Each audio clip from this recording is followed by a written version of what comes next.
शेख इफ्तिखार, आज हम यहाँ के शहर के बीचों बीच ग्रैंड कॉर्नर पर आए हुए हैं। ग्रैंड कॉर्नर हर चीज़ में मशहूर है। परभनी शहर में जो भी आता है पहले ग्रैंड कॉर्नर का नाम लिया जाता है। इसी तरह से यहाँ के जो नगर पालिका की ओर से यहाँ जो फिरोज टाकीज के पास जो दमकल विभाग बना हुआ है, जो यहाँ पर खदान है, उस खदान के अंदर कुछ लोगों ने अपनी ज़मीन भरकर मिट्टी भर के और वहाँ पर अपने कारोबार शुरू किए थे। ये कुछ लोग तो यहाँ पर 50 सालों से रहते हैं, कोई 40 सालों से रहते हैं, लेकिन इनके कारोबार को हर बारी को अतिक्रमण के नाम पर उठाया जाता है, इनके कारोबार को ख़त्म किया जाता है। हम यहाँ के जो कारोबारी है उनसे मिलने को आए हुए हैं। कुछ लोग हैं जो कारोबारी यहाँ पे कर रहे हैं, कितने साल से कर रहे हैं और इन्हें क्यों बार बार इस तरह से महानगर पालिका नगर पालिका क्यों सता रही है, इसके बारे में आज हम आइए जानते हैं। आपका नाम बोलिए। मेरा नाम अब्दुल रहमान खान। कब से रहते हैं आप यहाँ पर? हम 1959 में ये जगह हमारे वालिद साहब ने नगर पालिका से ज़मीन किराए से ली थी, जिसका अलॉटमेंट भी नगर पालिका ने दी थी। 1959 से हमारे वालिद साहब ने चलाया, उसके बाद मैंने चलाया। अच्छा। अभी मेरे बच्चे इस पे कारोबार में, मतलब हमारी 3 पीढ़ी इसमें जो तो इन्वॉल्व हो चुकी है। अब ये 3 पीढ़ी के मसला, रोज़ी रोटी का मसला ये है कि अब इन्होंने हमको उठा दिया तो हम जाना कहाँ पर। अच्छा, हमको अभी हम सुबह में नवाब मलिक साहब से मिले। नवाब मलिक साहब ने जो तो 2003 का जो GR है वो जो तो कमिश्नर साहब को बतलाया कि पहले जो तो इनका जो तो पुनर्निवास करो, उसके बाद जो तो फिर इनको उठाने का क्या है, मार्केट का तुम्हारा क्या प्लान, जबकि अभी इनका कोई मार्केट का प्लान नहीं है। अगर हम इनको ये तो भी बोले कि अगर आप मार्केट का पर्पज़ है आपका, मार्केट का काम चालू करते हैं, मार्केट डालो, हम हटने को तैयार हैं। मगर उसके बाद भी इनको इलीगल उठाने को खाली मुंह से बोल दे रहे, कोई नोटिस नहीं, कुछ नहीं, खाली आ रहे खाली कर दो, ये धमकी देके जा रहे।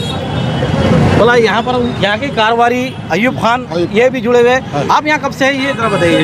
मैं 30 से 35 साल से मैं यहाँ हूँ। मेरा तिजारत टेलर की दुकान थी, टेलर की दुकान के बाद बेकरी शोरूम के बाद अब मेरा मोबाइल रिपेयरिंग की दुकान है। मेरे को बिला वजह मानसिक त्रास दिया जा रहा है, मेरी रोजी रोटी यही है।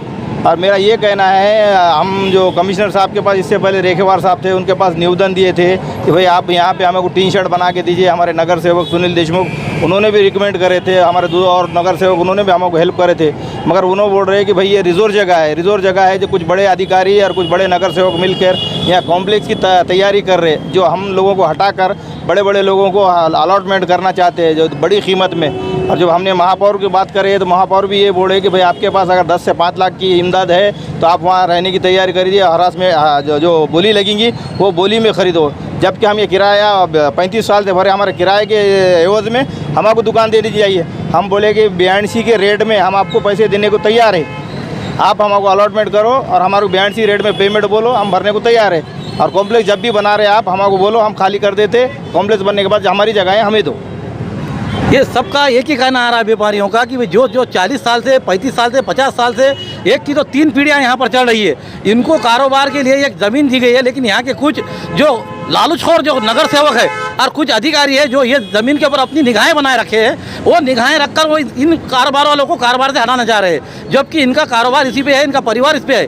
पहले ही हम देखते हैं कि लॉकडाउन की वजह से आज हर कारोबार ख़त्म होता आया है और कई लोग तो जो तो अपने भूखमरी की हालत में आने के, कुछ लोग तो मरने के कगार पे थे, लेकिन कुछ लोगों ने उनको बचाया है जो बड़े बड़े दानिशमंद है। लेकिन कुछ लालची और जो नगर सेवक इस ज़मीन के ऊपर निगाहें लगा रखे हैं, उन लोगों की ये ख्वाहिश है कि भाई इन गरीबों को हटाकर यहाँ पर वो अपनी सत्ता बनाए, अपना काबिज करे। लेकिन मरने के बाद क्या लेके जाने वाला है इंसान, ये हर एक शख्स ने सोचना चाहिए। इसलिए हम यहाँ के जो गरीब जो लोग व्यापारी है उनसे मिलने आए हुए हैं ख़ास तौर पे कि भाई ये लोगों के जो कारोबार है, ये कारोबार छोटे से मुख्तसर है, जो कि 1 डेढ़ लाख के अंदर कारोबार चलाते हैं। ये जो नगर सेवक आज चुनकर आने के लिए अपने 10-10 लाख रुपये खर्च कर रहे हैं, ये इनके तरफ कब ध्यान देंगे और कब इनके तरफ आकर्षित होंगे? ये इतने उतने लोग नहीं हैं, ये 14 व्यापारी है, कारोबार यहाँ दुकान है। और यूँ देखा गया तो इस फिरोज टाकीज़ के अंदर तकरीबन 125 के करीब दुकान है।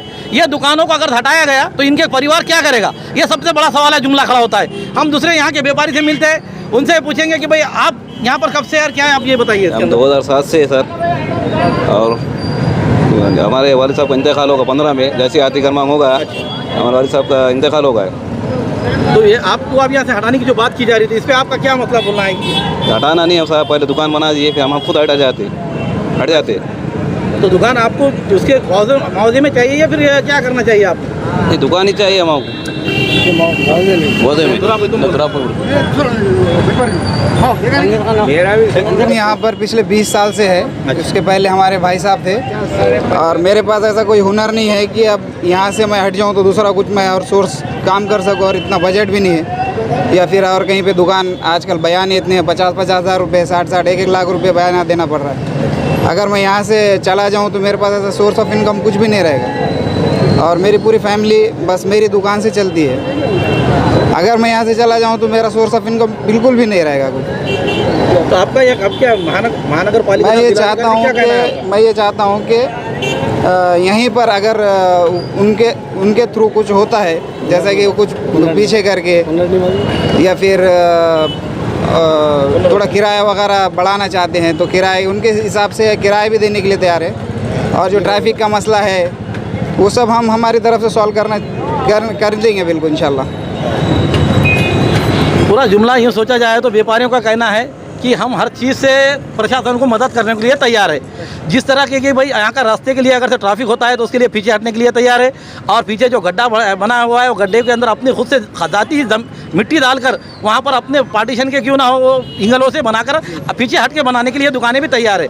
फिर यहाँ मसला कहाँ पर अटक रहा है और ये मामला कहाँ रुक रहा है, इस बात को लेकर आज यहाँ के जो व्यापारियों ने परभनी के जिला पालक मंत्री नवाब मलिक साहब से मुलाकात की, और मुलाकात करने के बाद उन्होंने जिस तरीके से 2003 का जीआर के तहत मनपा के आयुक्त देवीदास पवार इन्हें बताया, उस बात को लेकर वहां पर जब जिला अधिकारी दीपक मुंगलीकर भी वहां पर मौजूद थे, उन्होंने इस बात का लेकर आज व्यापारियों ने जाकर उनको निवेदन देकर उन्हें क्लियर ये बात बताई है कि भाई हम जो ये कारोबारी है ये कारोबारी पीछे हटकर सब चीज़ से मदद करने के लिए प्रशासन को तैयार है। तो फिर अब इस बात को कहाँ पर लाकर अटकेगा अभी आने वाला समय ही बताएगा। अस्सलाम वालेकुम, मैं तुराब खान। हमने डॉक्टर राहुल पाटिल को एक निवेदन दिए और हमारे नवाब मलिक साहब मिनिस्टर उनको एक निवेदन दिए। नवाब मलिक साहब ने हमें ये आश्वासन दिया कि मैंने यहाँ के कमिश्नर को बात किया हूँ, उन्होंने कहा कि आपकी जैसी दुकानें हैं वैसी रहेंगे और आपको यहाँ पे मार के देंगे, और ये आश्वासन कलेक्टर के सामने दिया गया। और आप कोई फिक्र करने की बात नहीं, नवाब मलिक साहब ने कहा। बस मैं ये बात कहकर ख़त्म करना चाहता हूँ अपनी बात।